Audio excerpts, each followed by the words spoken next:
So tell me, what was the inspiration behind the specific brand, the Moon and Dusk name, the celestial inspiration? Where did all of that come from?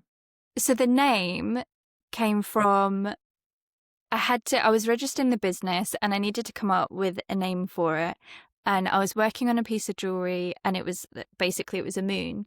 And to begin with, I had to do all of my making and everything like in the evenings once the kids had gone down. Just like, because it was the summer holidays and stuff when I kind of started the business properly.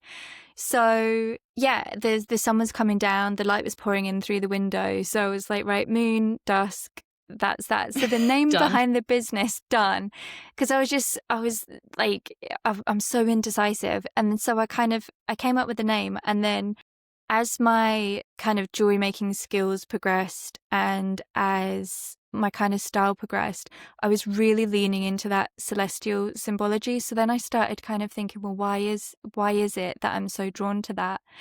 And it's just, I felt that you have so much in the celestial symbology. There's so much that I just related to as a mum.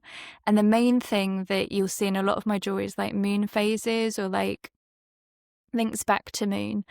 And that is literally just like the moon. Every month it goes through phases. Like sometimes it's kind of like weaker and waning. Other times it's like bright and it's waxing. And it just made me think about all these phases of motherhood and just in life in general, but specifically motherhood that we go through.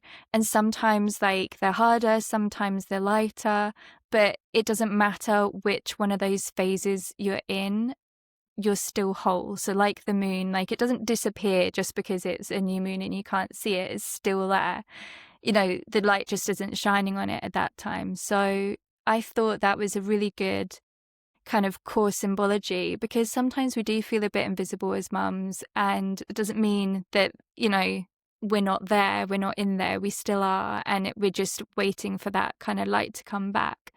So yeah, that was kind of why I'm still really drawn to celestial symbology. And as well, that's why my jewelry, I feel like I'm making it when I'm making the pieces, I'm making it for the girls out there and the women out there that are feeling a bit lost. And sometimes it's just the little things that make such a big difference. Like I speak to people all the time about it. Like some people, like they have to wear a spritz of perfume and then through the day they'll get a waft of it and it'll just like, you know, they'll really feel like themselves, or they'll put a curl through their hair, or they'll do their nails. And I know that's all superficial kind of things, but sometimes you need these little anchor points to just remind you that you're in there. And it might be a day where you're wearing leggings and a t-shirt because you're going to the soft play with the kids, your hair's up in a messy bun, but you've stuck your like favorite hoops in, and that makes you feel like you've put an effort in. It makes you feel like you, whereas if you didn't have them in, you would just feel a bit like blah.